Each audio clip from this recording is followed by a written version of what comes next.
سيداتي وسادتي، السلام عليكم ورحمة الله وبركاته. أسعد الله مساءكم بكل خير.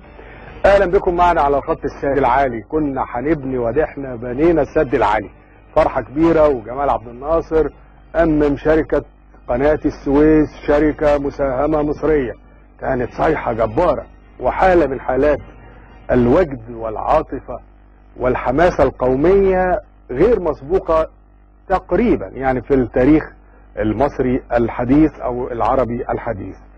اهل النوبة عاشقين لهذه المنطقة. بنى السد العالي، حصل لهم نوع من الشتات بعد هذا البناء وتفرقوا. عندهم حنين لهذه الارض جارف، وهذا الحنين يعاودهم مرات ومرات. طبعا في جذور اهلنا في النوبة. الحقيقة احنا لما بنروح اسوان بقى المفروض ندخل بعد اسوان شوية، نتابعهم شوية هناك، ننتشر معاهم عادات وتقاليد وناس طيبين قلبهم ابيض زي الفل، وناس عندهم انتماء لمصر جبار جدا، وحب لهذه الارض الطيبة بلاد النوبة اللي هي بلاد الذهب.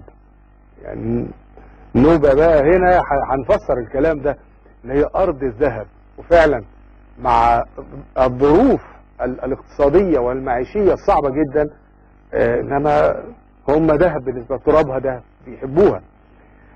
النهاردة الدنيا اتغيرت، ومن اهل النوبة موجودين صحيح في منطقة الجنوب وفي اسوان، ولكن في القاهرة في جالية، يعني مش جالية، تجمع كبير جدا من النوبيين.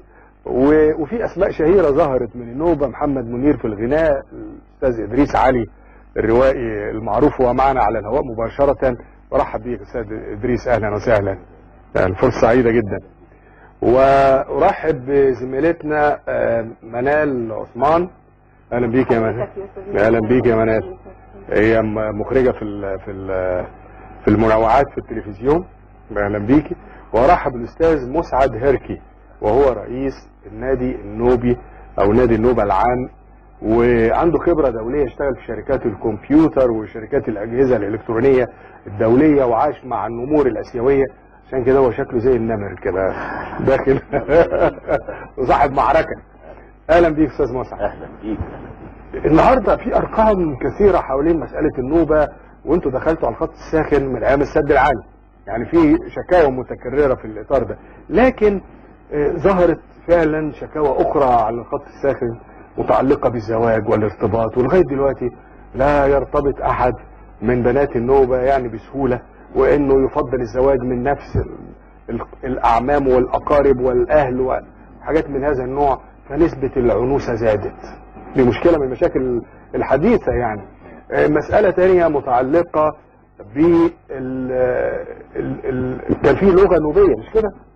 موجودة اللغة النوبية، الحفاظ عليها وكذا، لكن تبص تلاقي اهل النوبة بيتكلموا اكثر من لغة. طبعا هي اللغة العربية خلاص دلوقتي كلهم يعني بيتكلموا اللغة العربية، لكن عندهم شوية الانجليزية، الفرنسية، عندهم شوية لغات يمكن لاحتكاكهم بالسياح، فده بيديهم خبرات شوية. عندهم عادات وتقاليد جميلة وبديعة جدا، احنا كنا بنحسدهم عليها. ضاع يقول لك حد يتجوز كل الناس تروح معاه تساعده في الجواز ويبنوا له البيت. كنت بسمع كده يعني يقعدوا اهل البلد كلهم يقعدوا يبنوا معاه البيت ويجيبوا له هدايا ويساعدوه، يعني مفيش مشكله في برضه دي طارت. ايه اللي حصل؟ هو على فكره ما حصلش من وقت السد العالي. هو حصل من سنه 1902 عند بناء الخزان، وده كان اول تهجير لينا لاهلنا.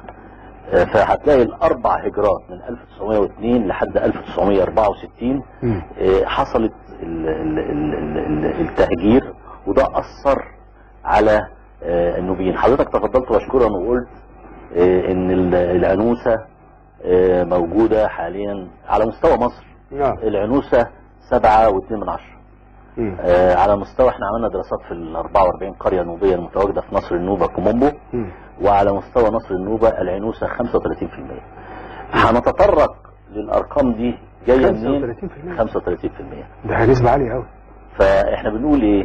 ايه اسبابها؟ ايوه. اسبابها ان ال 44 قريه المتواجده لا يوجد فيها اي مصانع حوالين المنطقه، عشان اولادنا لما يتخرجوا من الجامعات او من المدارس الثانويه يشتغلوا فيها ويرجعوا تاني لبيوتهم. تمام. فبيضطر الشاب النوبي بعد ما يخلص يطلع بره، لا اما بره مصر خالص لا اما يطلع المحافظات.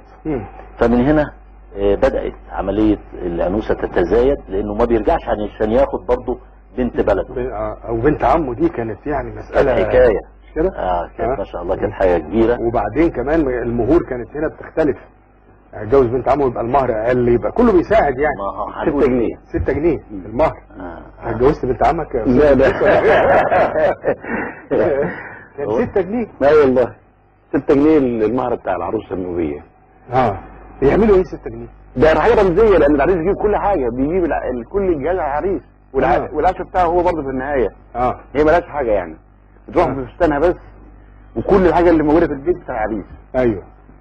ده الكلام ده كان زمان، دلوقتي مفيش. استاذ محمد ابراهيم من النوبه على الهاتف. اهلا استاذ محمد.